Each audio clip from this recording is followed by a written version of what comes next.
session. We have here already Dr. Andrew Nevin, and I'll just quickly introduce him. By the way, my name is Abraham. I'm sure Yinka will join in later.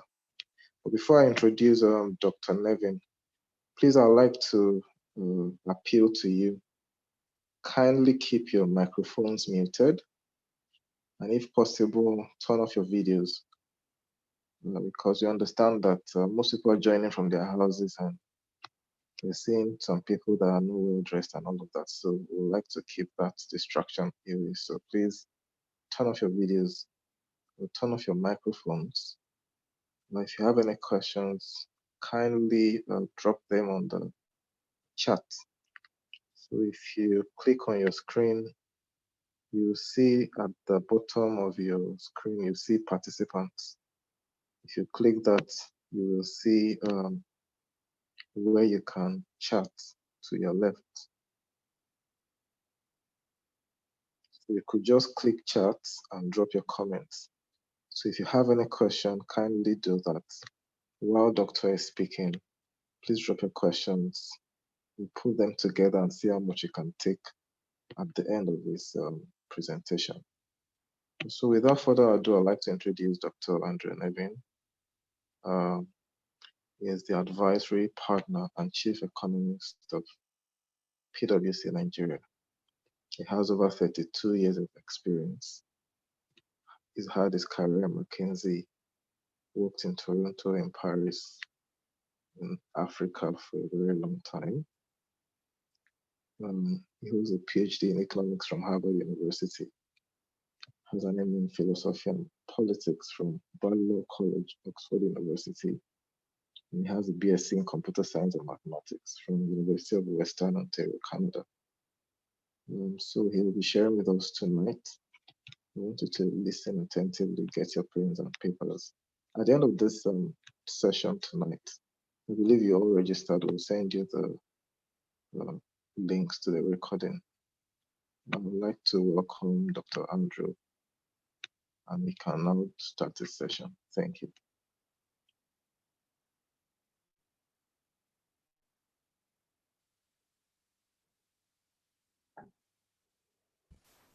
Hello, can people hear me?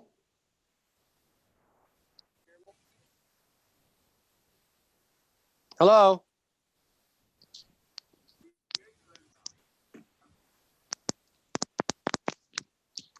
Okay, so let me start again, please, and send a message if there's any other technical problem. I apologize, I should always use the phone. The computer is a little bit uncertain. So, but let me quickly go again, and I really apologize for the technical problems. But if we go back historically to the time I've been in Nigeria, we had a financial crisis in 2009. Of course, the governor of the central bank was Governor Sanusi, who later became the mayor of Kano, and then was, well, we all know what happened there. And at the time, the world had a deep, sharp recession as a result of the financial crisis. There were, many of you are, I'm sure, too young to remember, but where there were bailouts of banks around the world, particularly in the United States and the United Kingdom. Royal Bank of Scotland was taken over by the government, as was Lloyd's. We had the disappearance of a number of major financial institutions, the most famous of which was Lehman Brothers in September of 2008. But other groups like Bear Stearns also disappeared. And there was the destruction of, a little bit like today, millions and millions of jobs around the world on that. And this bubble, or this crisis, was caused largely by a massive bubble in US residential real estate. But as we came out of the crisis, what happened was that there was a sharp rebound, and in Nigeria, oil prices rose very quickly back up to over $100 in a matter of about 6 months. And so with $100 oil in the years 2010, 2011, 2012, and even a bit of 2013, there was a lot of money in the Nigerian system. There was rapid, at least in GDP terms, GDP growth. But unfortunately, in those years, there was not much savings or useful productivity from that oil windfall. So what happened was that money was brought to the country and then essentially spent or squandered, or if we're honest, in many cases was diverted, in fact. And we ended up in a situation when the Buhari regime, when President Buhari was elected in 2015, was facing very difficult economic situation. Oil price had dropped significantly. There was not any real reserves or savings from the time when, sorry, I'm just going to turn off my video. There was not really any savings from all of the boom years. And he inherited a very difficult economic situation. There was a new plan put together, the Economic Recovery and Growth Plan, which focused on diversification and investment around the country, particularly in infrastructure. Unfortunately, in the last 3 or 4 years, there hasn't been, again, a huge amount of progress on these issues. And we've had very kind of anemic growth, as you're aware, and high unemployment. So growth has been about 2%. I don't really like GDP growth as a measure, but it's the one that we have. But the population is growing almost 3%. So if we have 1 or 2% GDP growth, effectively per capita, at least on that measure, we're getting poorer and poorer. And that was a term that PwC really coined, and I started using in 2017. And I think now people all understand that. So that's the background of Nigeria's economic situation coming into this crisis. So just hold some of those thoughts. And let me now go and talk about the economic impact at a global level. And let me start by saying that I think most people around the world have been very slow to pick up on the level of economic devastation that would come from this health crisis. I've been following it very closely effectively since the beginning of January, but even in February, I think commentators didn't really understand what would happen when you had a lockdown. I mean, the ones who are in the West were a long way away from Wuhan or China, where the first lockdowns appeared. But if you think about it for a minute, you realize that in a lockdown, economic activity comes largely to a halt, right? I mean, there's no, people are not spending because they're not doing the activities. Restaurants are closed, travel is closed, hotels are closed, group gatherings are closed, there's no weddings, there's no nightclubs, people are not driving around.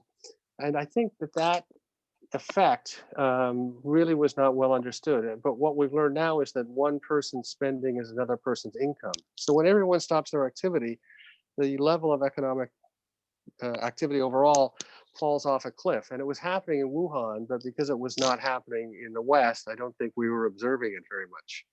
When it moved to Italy, I think people started to realize what would happen, because you had at first northern Italy, but eventually all of Italy locked down, which essentially meant that there were no tourists. Every hotel was going to go insolvent. Obviously, the Italian airline is insolvent. Restaurants are all going to go bankrupt because they have no customers. And it dawned on people that we were headed not just for a health crisis, but to an economic crisis. But even saying that, in mid-February or even late February, there was still a huge underestimation of the economic impact of the economic side of this pandemic, because you had people like World Bank, I can't remember if it was them or IMF, but you had people saying, look, growth was supposed to be 4% globally in GDP terms, and it was now going to move to something like 2%. So significant, but not catastrophic. And it was only as we got into March that people realized we were not headed to a slowdown in growth. We were headed to a global recession and even a global depression. And just to put some of the numbers around the globe on the level of economic devastation. So in 5 weeks, the United States has lost, I believe, 26 million jobs. To put that in perspective, the total workforce in the United States is about 160 million people, if I remember right. So you're talking about more than about a fifth of the people in the space of 5 weeks losing their job. In the UK, they're talking, if the lockdown continues to the end of the second quarter, they're talking about a GDP decrease of 35%, if I read the numbers right. The government is. So you think about that for a minute. I mean, we had a recession which was very painful at 1.6% decrease in GDP. 35% in one quarter is extraordinary. In Europe, the IMF or the European Central Bank are talking about a decrease in GDP for the whole year right now of about 8%, but it could go worse than that. In Australia, they're talking about a decrease of GDP in the first half of the year at of about 10%. And this is a country that hasn't had a recession in 40 years or something. So these are all extraordinary numbers and show you the slowdown in economic activity as people can't interact. And of course, Africa is not immune to it. So the numbers, the official numbers from the World Bank, for example, have Africa's economy decreasing in 2020 by, at the moment, 2 to 5%. And of course, we have a high growth rate of population in Africa of approximately 2.5 to 3%, which means income per capita under these numbers falling 5 to 7%. So an order of magnitude worse than 2016 for us. But for Nigeria, and I'm sorry to give so much bad news about this, but the situation is particularly bleak because we're also, in addition to the general reduction in economic activity, we're also an oil dependent state, particularly the government, not so much the people because they don't see much of the oil revenue. But the government's primary revenue source continues to be oil. And 60% of the tax receipts. So this goes back to what I was saying a bit earlier, that the attempt by the Buhari administration to rotate out of oil, which they knew was required, is not being successful. And now we're starting to pay the price. So you have this oil price collapse. And I think if those of you who've been reading the headlines saw some incredible things happen. So the oil price in the United States went negative. Why is it going negative? Well, of course, with this economic destruction and the reduction in activity, we're not using as much oil. So in a typical day around the world, we use about 100 million barrels of oil. Nigeria produces 2% of that, a little over, on a good day, or a little over 2 million barrels. And at the end of 2019, the oil market was roughly in balance. There was 100 million barrels being used, and there was 100 million barrels being produced. And you may recall in January, the price actually went up over $70. And this seems like a very long time ago. The Nigerian stock market was the best performing stock market in the world for the first month of the year. But now, because of this, so now we've taken out 25 to 35 million barrels of demand. We are still producing 100 million barrels. OPEC has announced a reduction in 10 million barrels a day. So now we have 90 million barrels being, even if that occurs, which is starting on May 1st, you have 90 million barrels produced. You have demand down at 65 to 75 million barrels. You still are storing an enormous amount of oil. And the reason the oil price turned negative in the United States for West Texas Intermediate is that there's nowhere to store it. People are producing oil with nowhere to store. And literally this week, you're going to see people producing less oil, not because OPEC says anything, but just because if you're getting less than zero for your product, you're going to stop producing it. Now, the impact on Nigeria, so I was asked to speak about fiscal and monetary impact. So before I turn to that subject, let me just say a few words around what other countries have done. Because again, I think now that it's recognized that this is the gravest economic crisis ever, really worse than several centuries. I've seen one analyst put it, certainly worse than the Great Depression we're on track for. But unlike the Great Depression, the fiscal and monetary authorities have recognized there's a need to act. You can't have a 35% reduction in GDP. You can't have a 10% reduction without some reaction from the authorities. And the reactions have been extraordinary. So in the United States, in just a matter of 4 weeks, we're effectively up to the fourth stimulus program.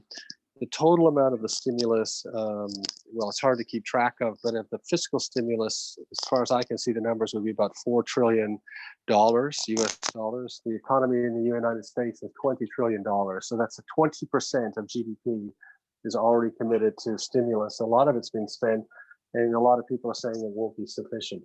In Germany, they have a loan program, very soft, sort of forgivable loans, 25% of GDP. In the United Kingdom, they have a fiscal stimulus of 300 billion pounds, UK pounds, and that's about 20% of their economy. So people around the world have recognized that. And similarly, on the monetary side, you've had more drops in interest rates. They were essentially close to zero.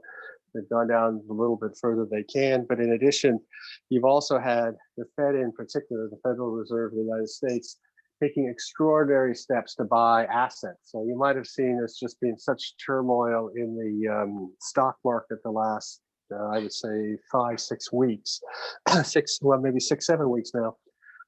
But in addition to that, what's not watched as much publicly is tremendous pressure in the fixed income market. So the bond market is actually much bigger than the stock market, in some ways quite a bit more important. And what's happened, of course, is if a corporate entity has a bond and their revenue goes to zero, that bond is likely to default. So if you're a hotel, an airline, cruise ship owner, an oil producer, and you've got debt, that debt can no longer be serviced. So the debt, what's happening, of course, is the price of the debt falls because there's a higher risk of default. And the Fed has stepped up with so this is separate than the fiscal stimulus. This is the monetary stimulus. Has stepped up with a program that's another $4 trillion, essentially to buy assets, including what was previously unthinkable, buying junk bonds. So on a global scale, you're seeing all these fiscal and monetary responses. Now, in Africa, we're not immune from this. The World Bank has kind of put out a number that they expect the reduction in GDP in sub-Saharan Africa to be about 2 to 5% this year in 2020. Of course, Africa's population is growing, so per capita, this would mean a reduction per capita, if these numbers were accurate, of about 5 to 7%, which is a huge burden on that. And again, I think these numbers are going to be worse because every day the news gets worse. Now, South Africa is talking about a reduction in GDP of 6%. But there's been, again, fiscal actions. South Africa, for example, has a program.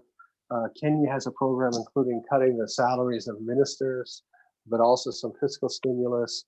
We'll come a little bit to what Nigeria's announced in a minute, but the thing is, what I talked about in some other countries where they had a program of 20 to 25% of GDP, the programs in Africa, because there's so many fewer resources, have been much smaller. So about 1 to 1.5% from the governments.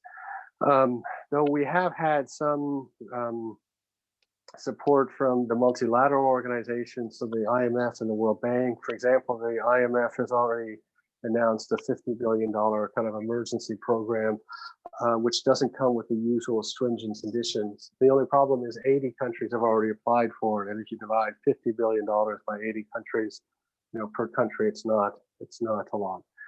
So if we look at the Nigerian situation, if Africa as a whole is going to decline in GDP by 2 or 3 to 5%, and maybe worse, what's going to happen here? Well, we're an oil economy. The federal government's oil revenue in a space of 1 month has effectively gone to zero. I mean, not only do we not get, so we don't even get the Brent price, which has dropped as low as $20 and maybe lower today. We get a discount to the Brent price, but not only that, I don't believe Nigerian crude is actually being sold right now. What I believe has happened is it's in tankers that are doing figure eights in various parts of the ocean around the world. So essentially the oil revenue that's going to flow to the Nigerian government, excuse me, has dropped to zero. So what's that going to mean on a fiscal space? Well, before all of this happened, the government was projecting a deficit spending of about 10 trillion naira and raising about 8 trillion naira in revenue, or a little bit less. So at least a 2 trillion naira deficit, which is not huge by global standards. But now with the oil, even at the benchmark $30 oil, which we're well below, and some cuts in spending, the latest number that was coming out was a deficit of about 5 trillion. But that is not attainable right now. As I said, oil has not gone, essentially there's no revenue from oil anymore. So if the government continued spending what it was spending before, or the limited cuts that they had suggested, we'd still be facing a deficit of 6 or 7 trillion naira this year. And of course, the government shouldn't be cutting at this point in time. If we look at other countries, what's happened is they've had fiscal stimulus because they need to stimulate the economy into that. On the monetary policy side, I think it's fair to say the CBN is trying, but the mechanisms they've had, a little bit of reduction in some of the loan rates to these intervention programs, some forbearance for people who have mortgages, don't really touch very many Nigerians, because very few Nigerians are really borrowers or have a mortgage. I had a mortgage, for example, but very few people do. So the result of the monetary intervention is likely to be not very small. The other challenge we face is that, of course, the federal government really has the ability to issue naira, or the central banks to some extent they control the money supply, but the states don't control the money supply, and their federal allocation. I think the April allocation is reasonable because it's it was an oil that was sold back in January, effectively by the time it works through. But the federal allocation to the states is very, very quickly going to go to zero.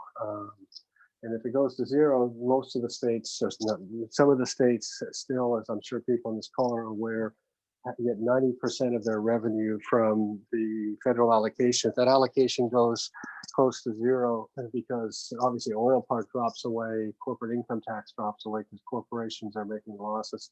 The states are effectively going to be, many states are effectively going to be insolvent in a matter of months. So I say all this because it's just a grave economic crisis for us, and yet it's difficult to see how to move forward. And what we've said, not publicly, but what we've advised the government to the extent that we do, we've said actually, we are in an economic emergency. And actually, South Africa used that term. But the number one thing we need to focus on the short term is actually to make sure that people have food. Because if you think about the structure of the economy, we have a situation where something like 70 to 80% of employment is in the informal sector. Most of these people in the informal sector are essentially earning a daily wage. So for them to eat that day or that week, they need to earn money that week. When we have a lockdown, as I said a little earlier, what happens is economic activity collapses. So we all now understand that someone's spending is someone else's income. So that spending goes away. The person earning the income no longer gets it, and people are not eating. So we've said we understand the longer term economic issues, and there's lots of things that need to be done.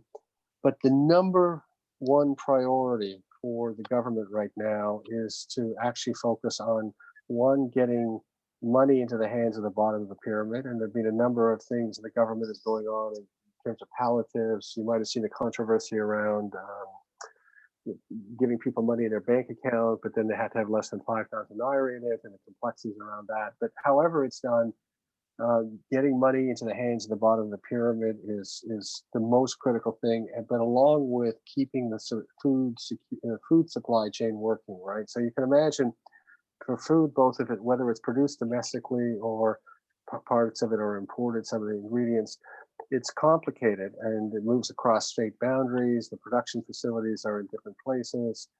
Where it's grown is not where it's ultimately consumed. So those complexities mean that it takes some work to keep the food supply chain working. But that's those two things, getting money into the bottom of the pyramid's hands and keeping the food supply chain working, for us, are the most urgent tasks of the federal government right now. The last thing I'll just say before stopping, as I said, I really apologize for having very little good news, but we're having this session so people can reflect on serious issues. The last thing I'll say is that that the health affects itself. I'm not an epidemiologist, though I did work run a hospital through the SARS clinic, so we were very concerned about these issues. But from an epidemiological viewpoint, I think that what we've learned from around the world is that what this disease, this transmission mechanism is obviously slowed down by the social distancing, by the lockdowns. So if you go to take the case of Italy or the case of the UK, things were spinning rapidly out of control. The health system is going to be overwhelmed, not enough protective gear, not enough staff for the number of people that were ill. So then you do the lockdown, and what you get is slower growth in the number of people that contract COVID-19. So you get less people per day that are coming to the emergency room, putting pressure on them. So that's a positive thing, and ultimately we hope less people that are dying every day. The problem, of course, is when you're locked down, you have this economic problem. So we have a very difficult trade-off between the economic issues and the health issue. And of course, at some point, the people themselves also decide if there's a health risk on that. So it's very intractable issue. And I think we're entering the stage in Nigeria where people are realizing we had so few cases.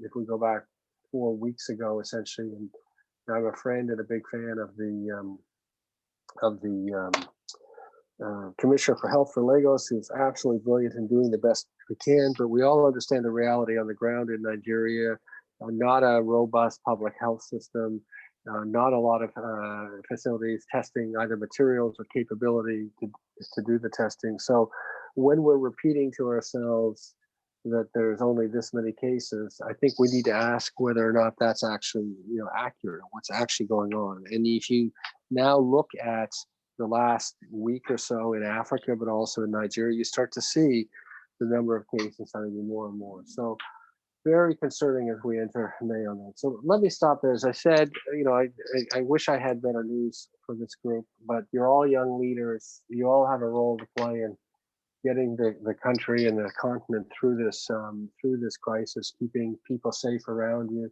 to the extent that you can, and playing a positive role. So let me stop there. I'm happy to take any questions or any comments from the group.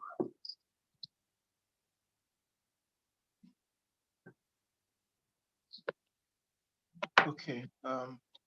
Thank you, Dr. Nevin, for the short presentation you've made. I'll quickly go to the questions.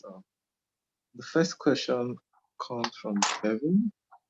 He's asking about the Nigerian Stock Exchange. That for the rest of the year, what are your thoughts as regards to the performance of the companies listed on the exchange?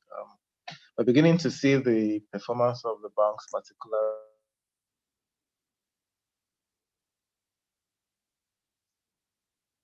Hello. They've not been very, very good. But overall, what are your thoughts around what to expect as regards the performance of the stock market? Thank you.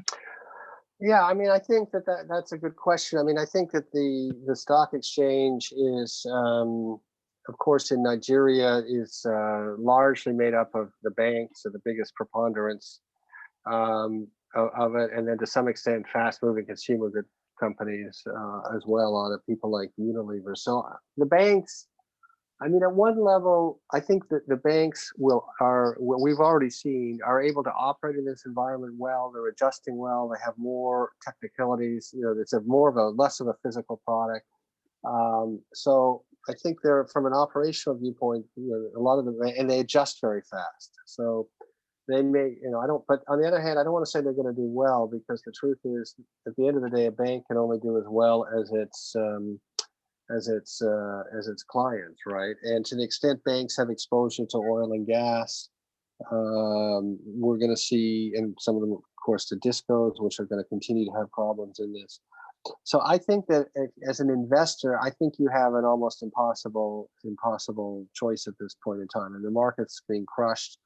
is there any point in selling now in case it comes back? So, as I said, I'm not going to make any prediction about the stock market. What I can say, though, however, is that the companies themselves are adapting very, very quickly to it. And I think for the fast-moving consumer good companies, they're always going to have demand for it. But the banks, I think, have operationally done a good job, but they may be hit by further bad loans, particularly from the oil and gas industry. But no predictions on the direction of the stock market. Okay, thank you. The next question here, Jimmy is asking, what's your view with regard to the trajectory of potential recovery in the economy? Most of the predictions that we are seeing in recent times, they're all pointing towards an extended period of recession. So if that is going to happen, from your own perspective, when is it likely that Nigeria will recover? Of course, we have to put in perspective that the COVID-19 has a lot to play for things to get back to normal. So what are your thoughts, Dr. Nevin? Well, I don't think the world is going to be back to normal till either 60 to 70% of the world has been exposed to COVID-19, or we have an effective vaccine. And the latter one, I'm not a scientist, but everyone says, who is a scientist, says the latter is at least a year away. The former, there's a lot of work now in developed nations to measure how many people have actually had it and don't know they had it, because obviously we know there are people that many people have had COVID-19 who are asymptomatic, don't necessarily know they had it. And that is a critical number because it tells you how is in the theory of epidemiology, how is the immunity building up, right? But a lot of the discussion, I can tell you, in the Western press right now, as they are contemplating, so you might have seen news around relaxation of the lockdown in certain U.S. states.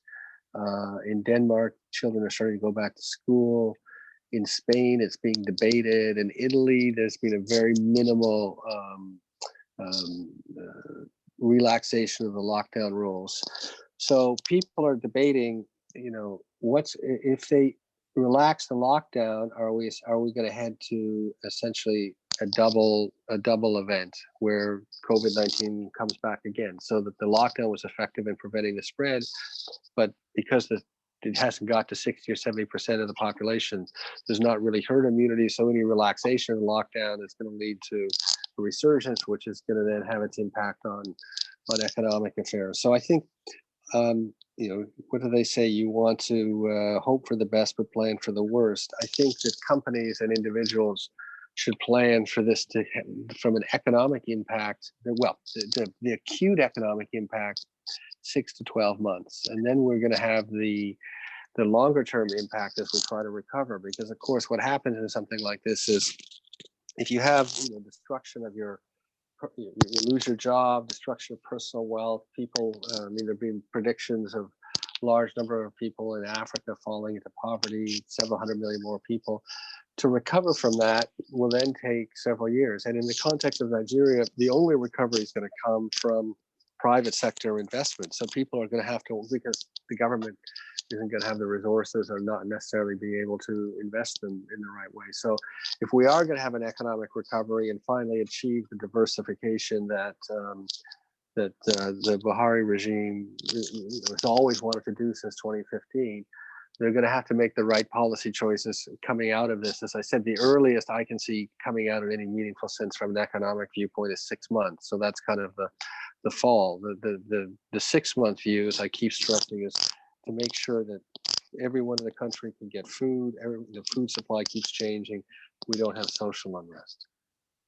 Okay, excellent. Yeah, I'm going to join like 3 questions together. It's targeted to the federal government. From your presentation earlier, you had mentioned that, and we've been following the news, the federal government is finding it difficult to sell their oil. And the revenue from the oil is what is shared at the FAC. Most states are going to grow broke in the next few weeks, for the states that do not have very strong internal generator revenue. So what are the options that are open to the federal government to be able to weather this period? We can see from all statistics that the capacity of the federal government is constrained right now. Especially the major source of revenue is not generating in the last few weeks, and looking forward because of the global glut in oil supply and the falling oil price. So what are the options open to the federal government, and how are they going to create a miracle to be able to perform to fund the state? Well, I think that to begin with, I guess I would urge everyone on this webinar to remember this their whole life. I mean, you're all young. The country did not have did not save from the oil boom, right? So we didn't save in the sunny days, and now it's raining. Well, it's not just raining; it's snowing, and it's a blizzard. And please remember that your whole life. I mean, you need to run your company, run your government, run your state, run your personal life in a way that you're resilient to these sorts of shocks, because they happen, right? I mean, so from my viewpoint, having been in Nigeria almost 12 years, I've been through the great financial crisis in Nigeria, through the recession 2016, and now the gravest financial crisis. So 3 humanitarian and financial crises in the space of 12 years. So it's not unusual event. So that doesn't help us now, but all of you remember that your whole career. So 30 years from now, when someone says, let's take a strategy that relies on things being good, you can say, that's not the way the world works. So for Nigeria at the moment, I think the only path forward is for the federal government to create some kind of bailout program for the states, where it supports them. It makes sure teachers get paid. It makes sure that they keep social stability, that some of the critical capital projects continue in the states, but they extract something from it, particularly around kind of cost of governance, transparency of state finances. And I think it may be forced on the country because, as I said before, I mean, we've applied for the emergency IMF funding, but that's not going to get us very far. We may have to go for a more full, because of the size of the demands. We may end up having to ask the IMF for help, and the IMF would extract conditions. And if part of the program was for the federal government to essentially help the states get through this, they're going to extract some conditions for that. But I have a very hard time seeing 30 of the states, well, and the other, even Lagos, it has a lot of IGR in theory, but economic activities come to a halt. So their PAYE revenue, VAT revenue, it's all going to decrease. So I think that there's going to have to be some kind of restructuring, and it's probably going to involve external money. But I don't see any other option for that, because as the question says, I mean, effectively in a matter of weeks, so many of the states are insolvent. Right. Okay, so I'm going to take this question from a YouTube listener. Everyone is speaking of an upcoming recession. What shape of recovery do you think we should expect? A V, a W, a U, or L?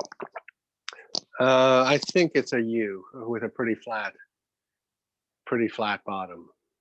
So as I said, I mean, I expect and I've seen people talk about recovery coming out of lockdown. I personally, and I said maybe I'm too pessimistic, but every stage of this health and economic crisis, people have underestimated the impact.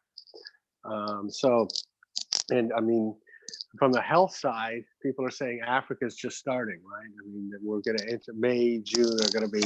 We think it's difficult now with what's happened over the last 4 weeks of lockdown, but 3 weeks now, I guess, coming up to 3 weeks. But it's extended. I mean, we think we're kind of deep into this. We're not deep into this. We're at the beginning. So my own expectation is that we have a U with a very flat bottom, and we haven't put I haven't put a projection because I don't have any economic modeling that knows how to do these projections. I don't know how others are doing it. They're just inventing it as we go.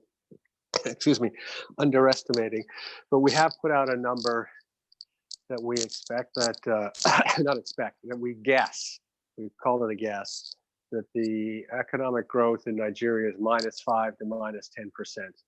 So you compare the pain we went through when it was 1.6%, and now -10. But to be perfectly honest, if we only had a contraction of 10% in 2020, I would count us as lucky, because it could be worse.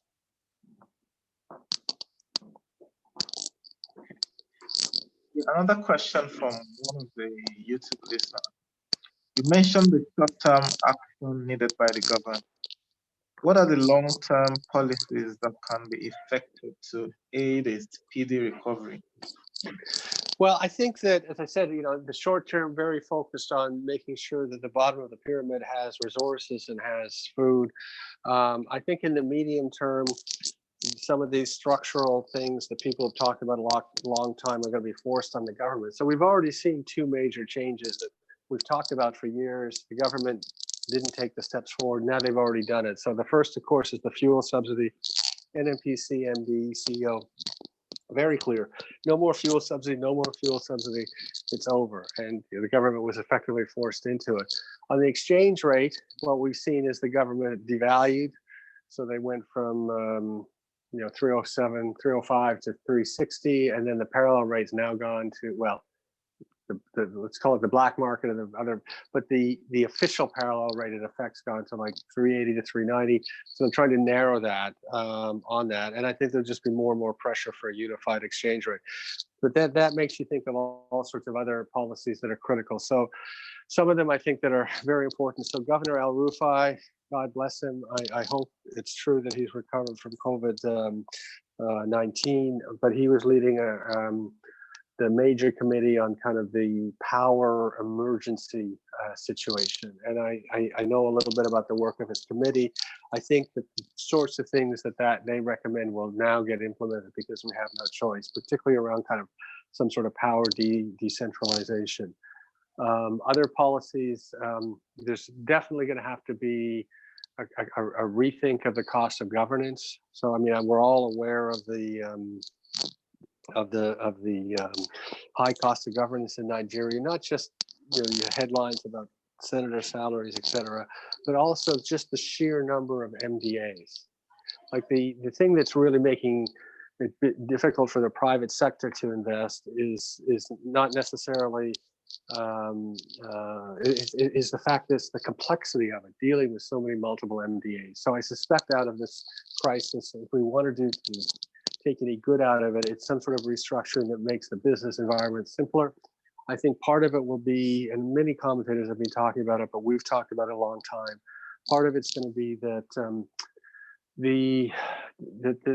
there'll be more emphasis on decentralization.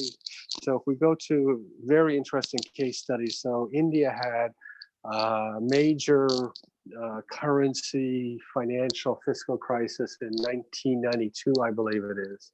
And they actually had to airlift their gold out to take an IMF loan and work through it. The outcome of that crisis was actually quite a market decentralization, so that the states in India had more power to make their own decisions, to decide what their economic strategy was. And the net result is India over the last 30 years, since that time, 28 years, has done very well. So I suspect in Nigeria, we're going to end up seeing more economic decentralization. I don't want to call it restructuring because that's such a loaded political word on that. So but a little bit like the India case, this is worse than what happened in India from an economic viewpoint because it's global. That worse than the India case, and I think the changes that we need to make to come out of it are going to be forced on the country. Okay, thank you.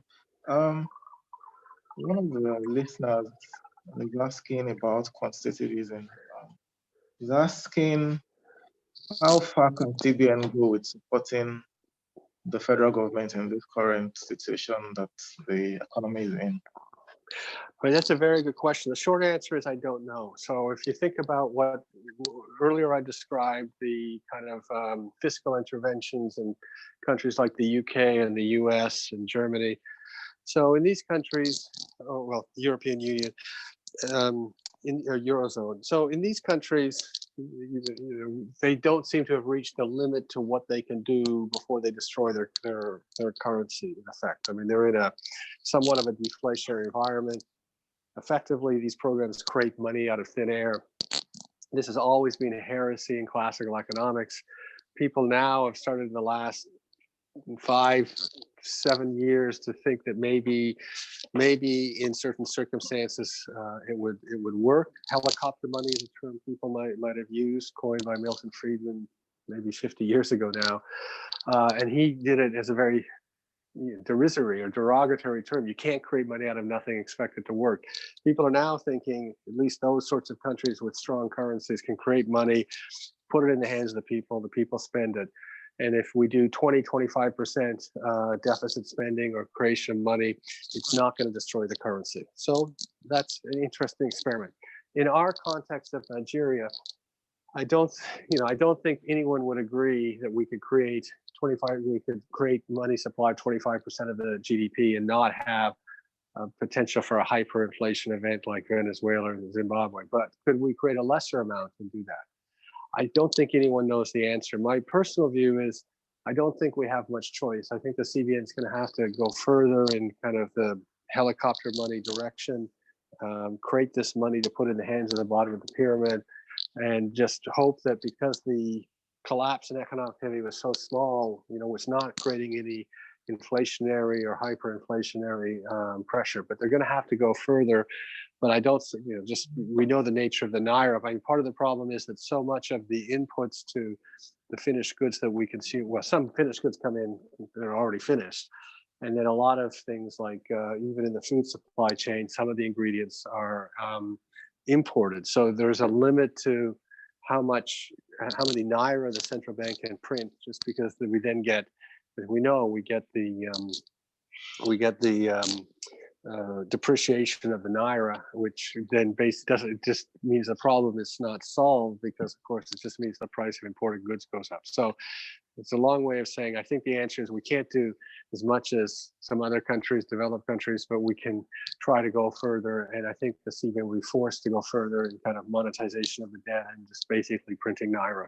And of course, the program just to send Naira to people, that's what it is. We create Naira and send it to people. Right. So the next question is, what are your perspectives on direction of the interest rate? Short term, medium term, long term?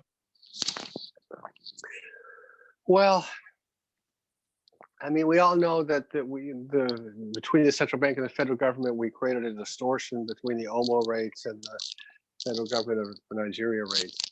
And as a result of that, the federal government of Nigeria rates crashed because people, particularly pension holders like the PFAs, which is about 7 or 8 trillion now, didn't have anywhere to put their money. So whereas before you could get rates, people are 13, 14%, used 18, 19, 2 years ago, I think. Now, if you go and try to buy treasury bills, 3, 4, 5%. So there's been that crashing out. On the other hand, the federal government needs money. So I think that I don't know whether the central bank would be forced into some kind of unitary interest rate policy where the OMO paper and the government paper kind of merged, in which case, if it was a blended rate, it would go up 8 or 10%. But I think that since the federal government needs to borrow more money, it's going to be hard for them to borrow at a 3, 4%, because even now, I mean, people don't want to part with their money when inflation's 12% and they're getting 4%. So I think we should expect over at least the short and the medium term interest rates, or certainly the federal government paper interest rates from that low level, are going to go up. Right. So the next question, looking back at 2016, supposedly the federal government came up with the Economic Recovery and Growth Plan, I think, which somehow coincided with recovery in oil prices. Nigeria came out of recession, things became better. It appears we're in a worse situation now. Is there a plan for re-engineering the recovery process? Will that likely coincide with the recovery in oil price? And, essentially we're trying to have some sense of when to expect things to get normal, looking at what happened in 2016. What are your thoughts? Well, I think my personal expectation is, if we say normal, 2 or 3 years. Just this, it's not an official PwC position. I don't have any science. I'm just given the nature of this shock, though. I mean, why did the economic recovery and growth plan not work? So our view, which I've said publicly, I don't speak about a lot because don't try to tell too much bad news. But when I have spoken about the economic recovery and growth plan, I said, look, I think the basic idea, if you read the document, and of course I had to read the whole thing, it's like 200 pages, right? If you read the document, then any individual program, in a sense, sounds sensible. Like we want to do this, we want to do that, we want to do that. The problem with the economic recovery and growth program, however, is that in its totality, it's again far too complex. Too many programs, too much complexity, too many government agencies and new agencies being set up. It's that we got our 800 or 900 or 1,000 MDAs, and it's the government, because of all this complexity, rather than focusing on one or two things, didn't get very much done in terms of diversification, and didn't get very much done in terms of real recovery, right? So now we're in a situation where you're asking the government to do economic planning when we have a lockdown. They can't meet physically. The government doesn't have very good tools to do e-meetings and like the tools the private sector has. We've already experienced that. And even when they make a decision, because they don't have all the ability to physically go out and implement it, how does it happen? So I think it's very difficult to expect in the next 3 to 5 months kind of a coherent economic policy to come out that we can implement. I mean, obviously, and we've said this semi-publicly, I guess, it is critical that, focusing on the future, that we do get more investment in the country, make it not just from outsiders, but also from Nigerians, from the diaspora. All of those groups need to want to invest more in Nigeria. So we need to have policies, and again, just repeating myself, simplification to want them to invest. But I don't believe we're going to have, but first off, I don't think that what I've just said about the economic recovery and growth plan has necessarily been absorbed by the government. I've never heard them say, well, we recognize it was too complex. I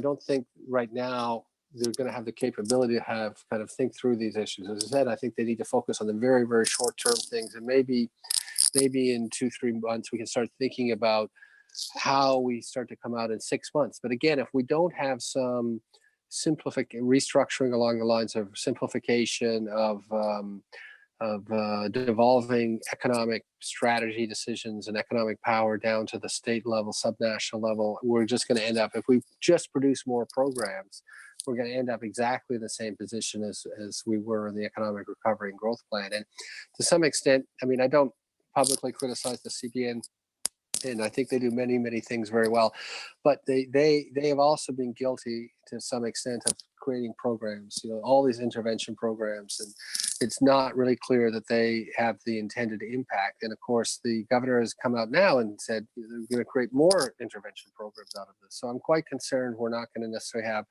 a coherent economic policy.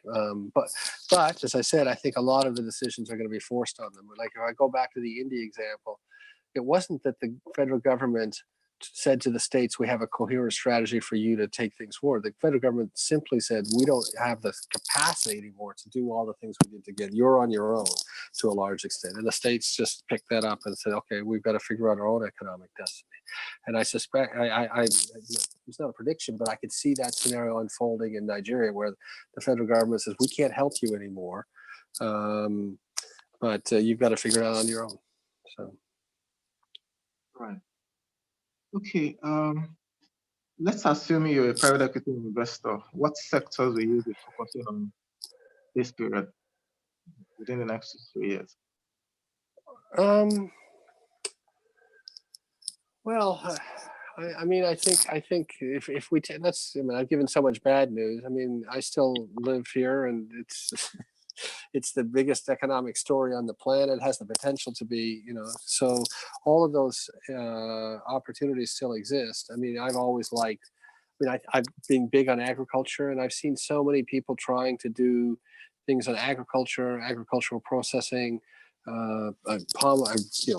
Just a few weeks ago, running into palm oil producers in Delta, people that want to make tomatoes, hydroponics. So I think agriculture, the processing side of it, linking up to farmers, is still very positive. I think that the infrastructure, I mean, I think there are people trying to build infrastructure in a way that is financeable and people get their money back. I mean, particularly groups like InfraCredit, run by Chinua, as an example of being able to structure the proper infrastructure things.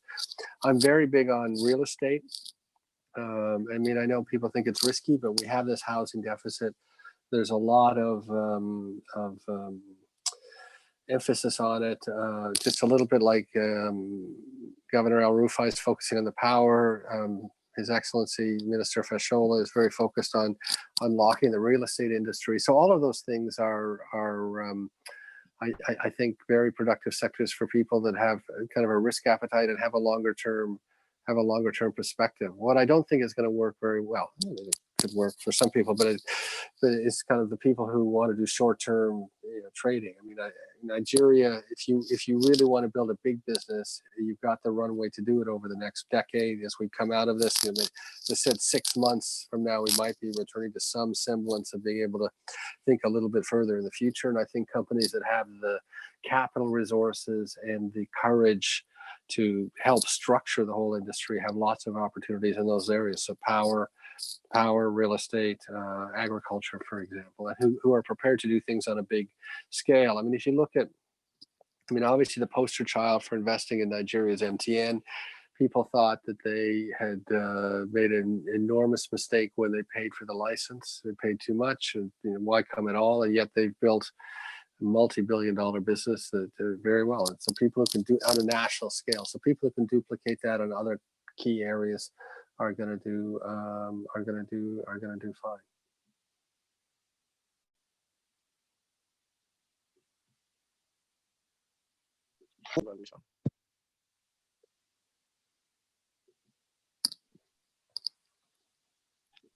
Hello, Doctor. Yeah, I'm here.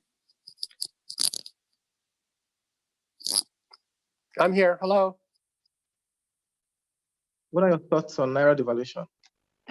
Well, I mean, I think that one of the things this is teaching us is, we don't really have control over the Naira. I mean, just the Naira is going to go where it's going to go. That said, I mean, oil price collapse, it doesn't have as big an effect as people might think. I mean, if you really thought 90% of our FX came from oil, then if the oil price goes to zero, then the country, FX goes to zero. What is one of the things that we've said publicly? I mean, well, first off, we were the ones that said publicly that it's very critical. I mean, the diaspora is really where the FX comes from, the biggest source of FX. So, the Naira is devaluing, has devalued. We need to make sure we're taking care of the diaspora to the extent. I mean, they're under financial pressure too, right? And yet we need that money. We need the diaspora to be sending, supplying the FX to keep the economy going. So it's very critical that the federal government, well, the whole country and individuals who are supported by members of the diaspora, because it's a very individual thing, keep in touch with those people. And, they're under financial pressure in the diaspora communities, but they still need to support Nigeria. I think what will help the Naira value, though, is if, 3 to 6 months, as we said, if we're coming out with policies that look forward to some stronger economic growth, then there's people, there's not a lot of homes for capital, and people are going to be looking for homes for capital. So if we make it an attractive place to invest, the Naira value will hold up. But if we don't use this opportunity, if we have both the oil price collapse, the diaspora under pressure, and it's not a good environment for people to invest their money, whether it's Nigerians, diaspora, or outsiders. Then the naira is going to continue to be under real pressure. So in a way, the naira value, we tend to think of just the oil impact, but where the naira value comes out, a lot of it depends on the policies that we put in place and just making it, if you want a strong naira, what does it mean to have a strong naira? It means people want to have the naira, want to hold the naira. That's what makes it strong. So then the logical question is, what makes people want to hold the naira? And if you make it impossible to exchange and difficult to invest, then people aren't going to want to hold, difficult to do business, people aren't going to want to hold naira. So there's kind of a mathematical certainty about that. So, but I'm hopeful that between the diaspora and a better business environment, that the future of the naira is not too dire. Okay. The next question: what impact will FPI outflows have on the economic recovery? And is there anything the CBN can do to keep this money in, aside not providing dollar liquidity in the IE window? Well, I mean, remember what the CBN's been doing, right? I mean, the reason this OMO program works is because they've effectively guaranteed to for foreign portfolio investors they can get out at the same price they got into. So that's how they kept it in here. I mean, to be honest, I almost think that the strategy should be just let the foreign portfolio investors go for now. It'll drain some of the existing dollar reserves, but at least we won't have the headache of trying to keep these people in the country. I mean, what kept these portfolio investors invested was getting these high OMO rates, while simultaneously they were guaranteed not to suffer from a exchange rate shock. But I think we've gone past that point, to be honest. And so I don't think we should be right now. I don't think that we should be using our precious resources to kind of try to keep the portfolio investors. I mean, because remember too, the price of keeping them in just keeps going up. They've got other problems, right? Like the safety, their own capital base. So I just think that we should focus on, if you take out the portfolio investors that could pull out, we still have over $20 billion of reserves. And I think we should just forget about trying to keep increasing the what we pay the portfolio investors to keep them in, and just move on to, how do we manage our economy to make it attractive more for direct investors? And then over time, we'll get the portfolio investors back. But we've just paid a heavy price to keep portfolio investors in the country, and we're going to pay a heavier price if we try to keep doing it in the present circumstances. But that's just my own perspective. Right. Then someone is asking, looking at the FMCG industry and professional services space, what's your view on how this affects them locally, and how can they maintain their going concern? Well, I think FMCG, to the extent that they make basic foodstuffs, I mean, they're going to be under pressure, but there'll still be a demand, right? So if you actually look at what's happened, you've had many industries collapse, say in the UK, but people that produce food or sell food, we don't say they thrive, but they're still in business, right? So I think, and so if I took just as an example, a company like Tolerum, I mean, they're very smart. Everyone eats Indomie noodles. I eat Indomie noodles. I think that they'll be able to adjust to it. The Unilevers, the local UAC, the local ones. Professional services is a bit interesting. I mean, obviously, so if you take the big four, for example, I mean, it has an impact on our practice, obviously, but quite a lot of the work that we do is in effect mandated by regulation, right?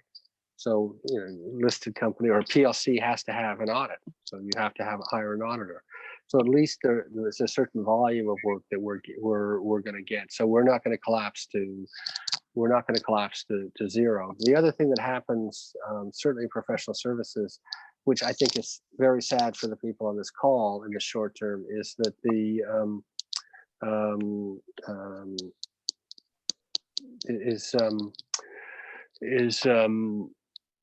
that we stop hiring.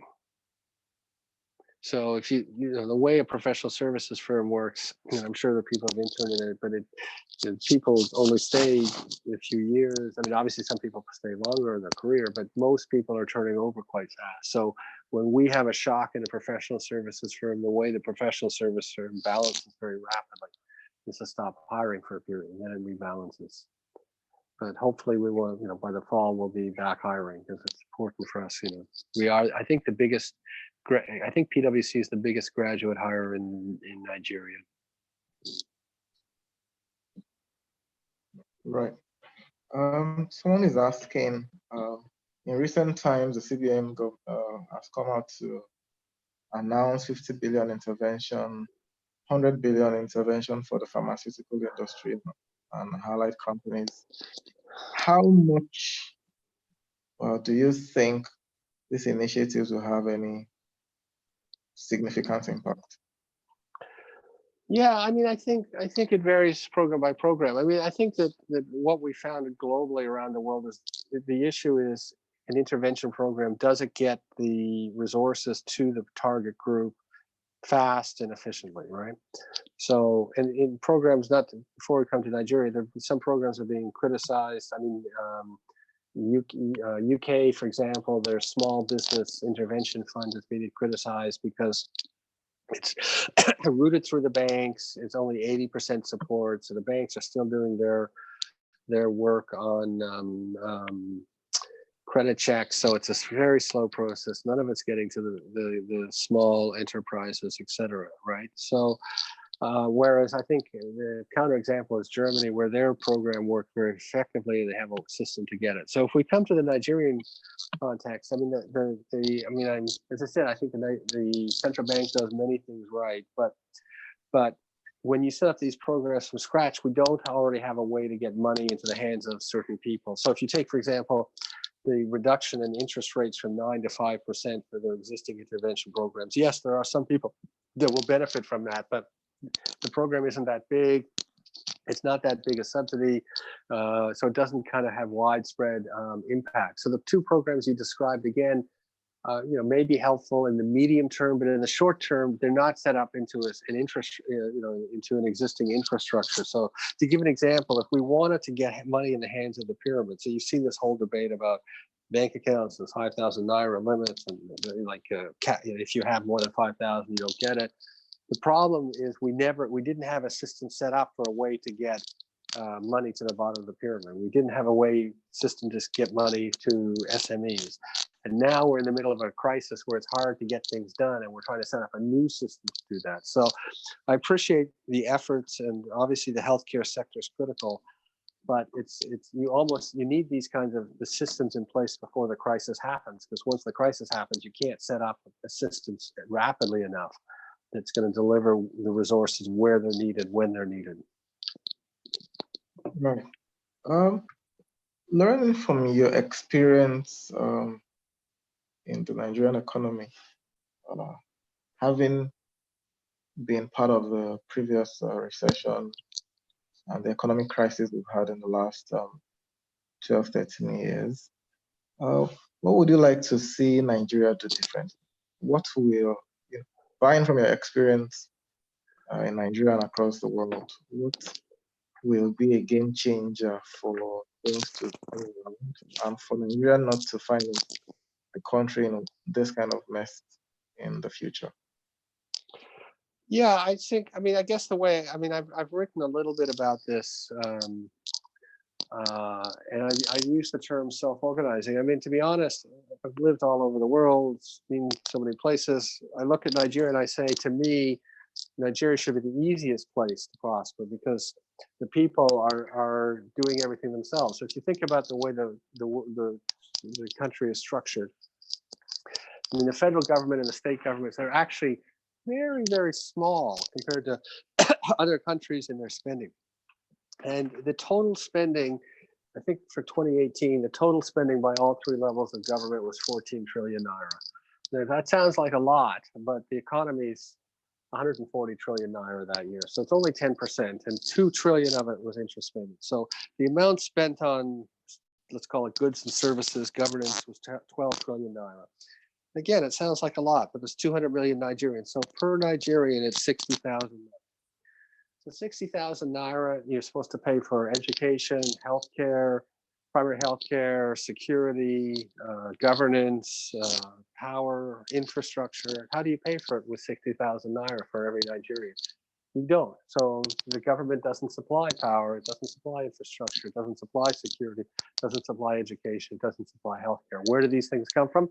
People organize themselves to supply it the best they can. It's not ideal, but I'm sure everyone on this call in their family situation knows how you deal with these issues. So in effect, because the government state sector has been so absent in people's lives, people said, well, we can't rely on it. We'll get on and we'll do other things. So the reason I'm saying that, if you ask, what would I like to see? I would like to see Nigeria harness that to get to where it has to go. I mean, as I said, I think this is the easiest country in the world to manage because people just get on with doing things if you let them get on with them. And again, it's, I think, connected to decentralization, being able to organize things at lower, not just even state level, but LGA level. But I run into so many Nigerians that are doing amazing things. And those who follow me on Twitter know I try to highlight it where I can, but doing amazing things in education, in healthcare, NGOs, community service. No one asked them to do these things. They just organized them themselves. So, what I would say to government, have said publicly, is, again, this whole point of simplification. Let Nigerians, they're so talented and so energetic, let them just get on and solve the problems themselves. When you put barriers up for them to solve the problems, that's when we create all the issues that we have. And I know so many people trying to do things. I mean, young people trying to build businesses, for example, and the energy level they have is so great, and they're just, they're totally fearless. But as you get into the kind of barriers you run into to trying to do business or run an NGO in Nigeria that we're all familiar with, it just takes your energy out, and eventually some succeed. God bless them, but some they lose the energy or eventually run out of money, etc. So that's what I would like to see. I would just like to see let Nigerians get on and build their own country, because they would do just fine. Okay, then we'll round up very soon. I would like to ask this question: what are the options for the subnationals? Well, I think it's one of the things that's interesting is, so we've been talking about subnational issues for 3-4 years. And what's happened is that other people have really picked up on it. And not necessarily because we said it, but we're all saying the same thing. So we're seeing it in the country. So if you now listen to like PEBEC, so Dr. Jamoke, who is brilliant. I mean, I'm sure you just follow Dr. Jamoke, who runs PEBEC, or Yolanda Sanuko, who runs NIPC. Both of those people, federal government officials running big pieces of things, have now the last year, 18 months, much more focused on subnational. How do we help states do their ease of doing business? How do we help states attract investment? So that's a very positive sign. Governors themselves, I don't say it publicly, but I'm sure people on this call from all over the webinar from all over the country, I'm sure you can point to your governor and sometimes not be, you don't think the states moving in the right direction. But the truth is, I think there are a lot of governors that are trying very hard and doing some things. So governors that we're very supportive, that I personally am more aware of, but talked about Governor Al-Rufai Kaduna. Big fan, obviously, but big fan of Governor Sanwo-Olu in Lagos. Big fan of Governor Obaseki, though I know it's challenging out there. Big fan of Governor Makinde, and I've heard of other governors doing things. So I think that states choosing a good governor is hugely important. So even in the country, I think people recognize how critical the subnational development is. And then, of course, globally, this has been recognized. So if you went and talked to the IFC, if you went and talked to the World Bank, they now are talking subnational. 3 years ago, they didn't. They were kind of always in Abuja. But now they realize if you want to move Nigeria forward, you don't need to necessarily be in Abuja. You can be in Mina, you can be in Edo, you can be in Cross River, you can be in Abeokuta.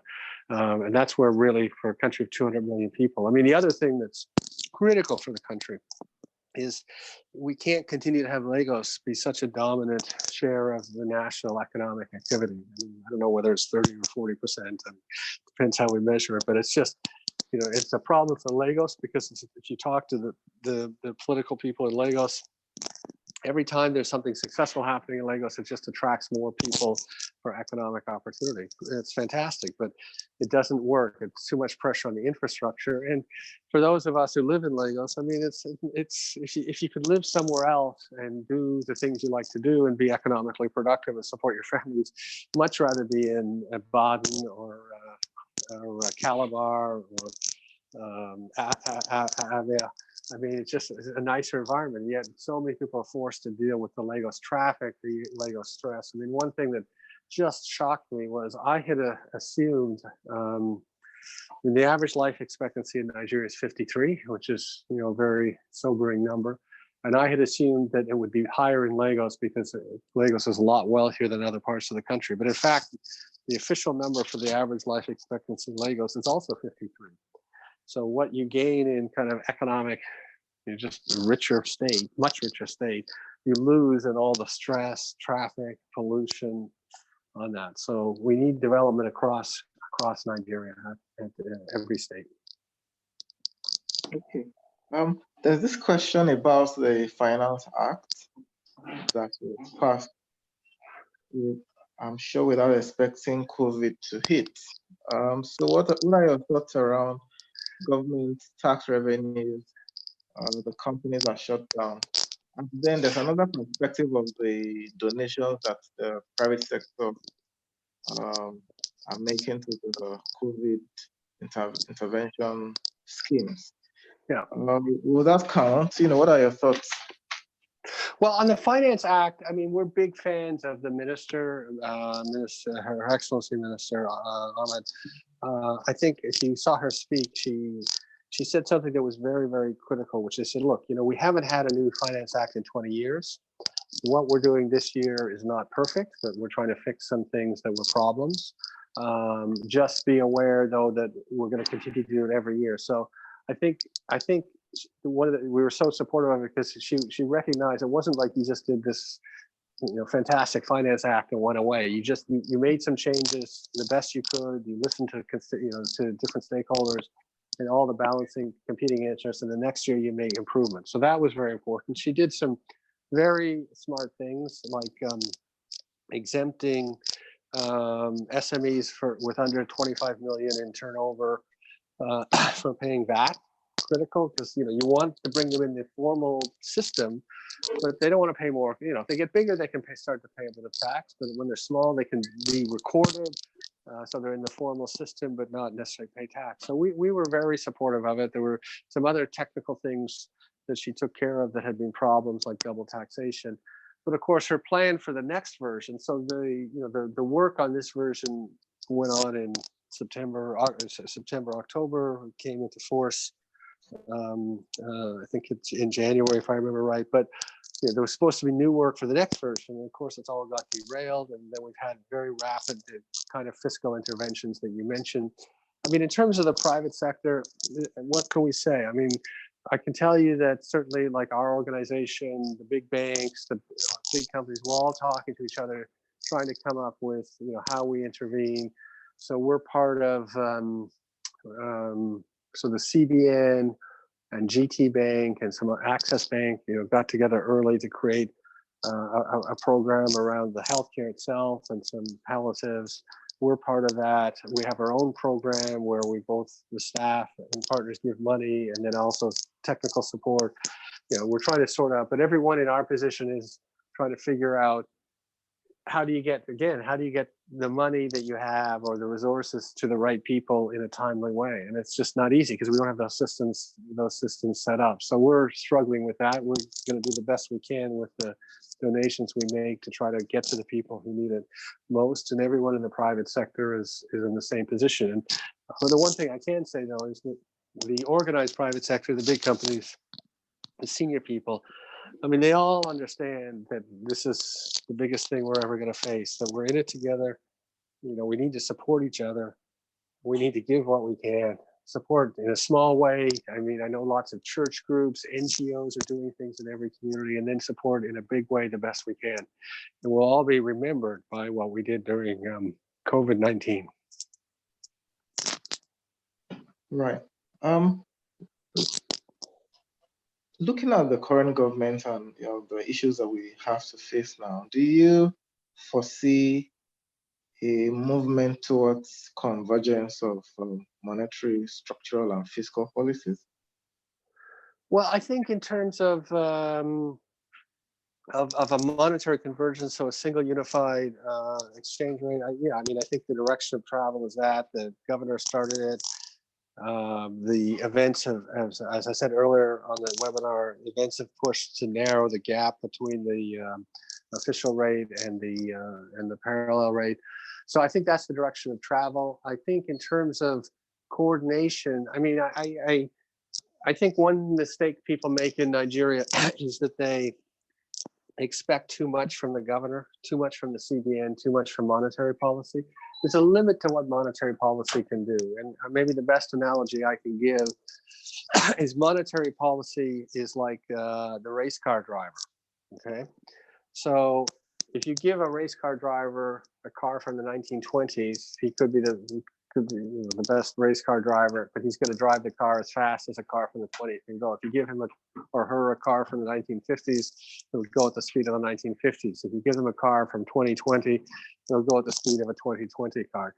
So we always talk about what moving monetary policy rate up 50 basis points, down 50 basis points. And I've always said that to me is a really small issue. The fundamental issue is not even fiscal policy, it's structural questions about the economy. Can we unleash the energy through structural changes? And I think the central bank is by far, well, in Africa, certainly, I think even globally, technically, I mean, it's technically the strongest institution public institution in Nigeria. They've done so many things right. They're going to do their part. It's more, as I said, not even really fiscal policy, but restructuring of the government's role and the intersection between private sector and government that's critical here. And the CBN will always support it. As I said, they're very, very talented. Right. I have one more question from here. Looking at the oil prices, post-COVID, expecting that consumption will begin to rise again, what's your estimate of the height of the oil price? Yeah. Okay. This is a very interesting question, and it may be premature to think about it, but you're something I think maybe everyone could go think about if you're interested. How is life going to be different after COVID, right? How are things going to be different? So there was the hope, President Trump. So just by way of clarification, I love America, I love the United States, but I'm not American, I'm Canadian. So, if you go back to kind of what people were saying in February, there was this hope of this, and we used the term in this webinar, V-shaped recovery. So we have an economy doing quite well by many metrics, crashes out, so unforeseen, bounces right back to where it is. I don't think that's true, because I think that people are gonna this experience once in a lifetime crisis, like any crisis of this magnitude, people are going to think about it and change. And one obvious change is people aren't going to travel as much. So you look at, I mean, we struggled a bit with the technology today. We sorted it out. This is happening all over the world, all over Nigeria. People are getting smarter and smarter on using technology to be able to accomplish things. So the last international trip I took was March 9th. I went to see a client in Ghana. So I went in the morning, flew to Accra, was the client 3 or 4 hours or something, had a few meetings, the main meeting, got back to Lagos that night. I don't think at post-COVID, people are gonna do that sort of trip. So if that happens on a widespread scale, I said before the demand for oil was 100 million. Even when the economy comes back to normal, maybe the demand's only gonna be 80 million.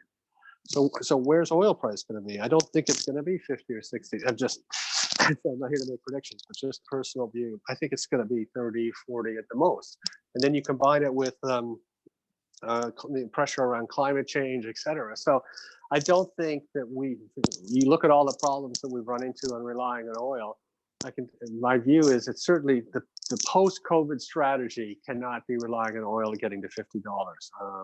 And similarly, there's going to be reduced demand for air travel, reduced demand for hotels, cruise ships. I don't know if they're ever going to come back. Some people think they will, but I think there's going to be a lot of impacts like this in people's personal behavior that then roll on to business. So that's one reason I said U-shaped.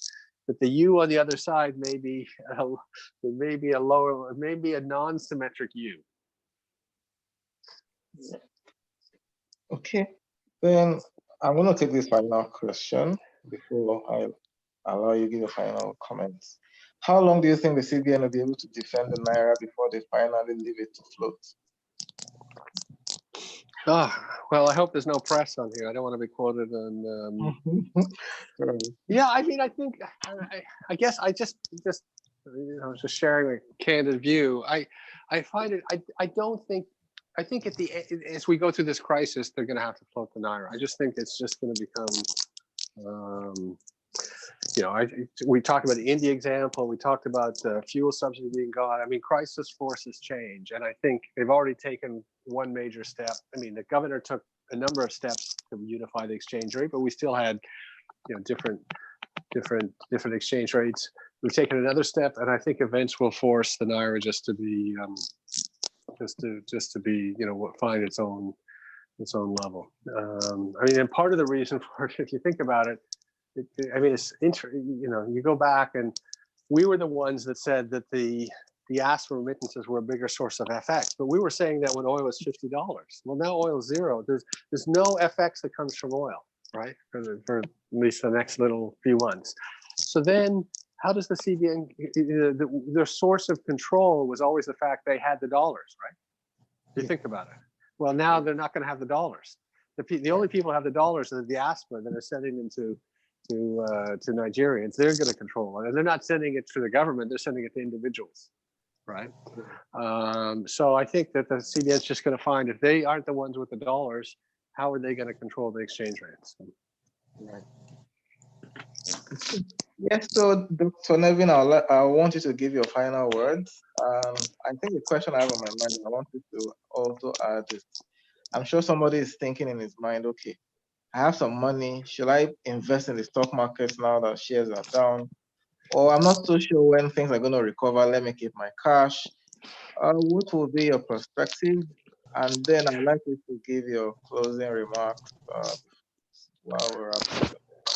Well, I think I mean, obviously, at any time of crisis, you have options in terms of your investment. I guess what I would say is, you need to structure your situation so you're not taking undue risk. I mean, if you think about what happened with this oil price crash, for those of you who followed it closely, I mean, the big headline is oil went to minus $40. How does it go to minus $40? Well, what happens is that that particular contract, so it's a futures contract, but it allows physical delivery.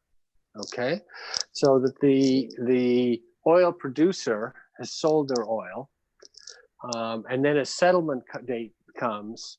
The physical producer can deliver the oil physically. That's how they settle their side of the contract. Okay, right. And the person on the other side of the contract has to take the oil.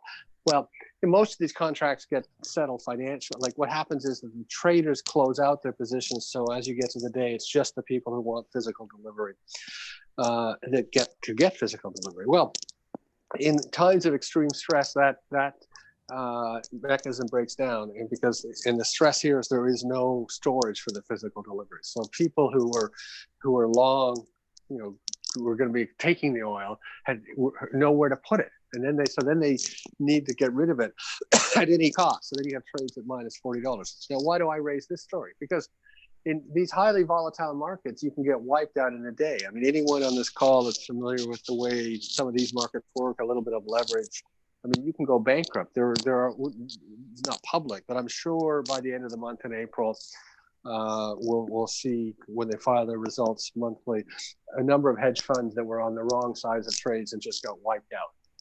So my personal counsel would be, you can certainly look for assets that you may think are undervalued, but don't go so far in that you're going to put yourself or your family at financial risk by doing that. That said, you have to ask yourself the following question. Go back to what we were talking about. How much can we do in terms of monetization of the situation in Nigeria?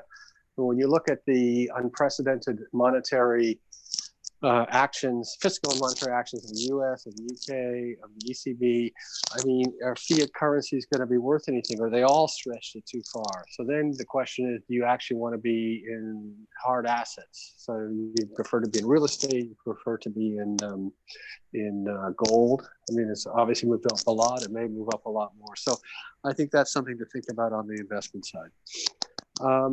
Now, let me make some final remarks. First, let me just thank you for bearing with me on the, one of the things I'm learning, I'm more of a computer guy than a phone guy, but I'm learning actually for these sessions, how much better it is to use the phone than the computer. So on that, so thank you for that.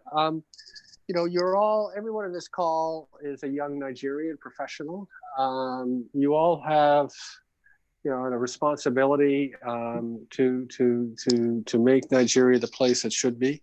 This is the gravest crisis. God forbid, I hope there's never anything worse than this, but the gravest crisis that I think any of us as collectively will face in our lifetime. So I think it's up to each of you to decide, what role can you play to help Nigeria and Africa get through this with this as best we can. The best we can in terms of loss of life, in terms of destruction of lives, in terms of destruction of businesses, in terms of unemployment, in terms of suffering. What can you do to help? And if enough educated people, not educated, if enough Nigerians do the right thing to help, then we'll get through it the best we can on that. And Nigeria is a young country.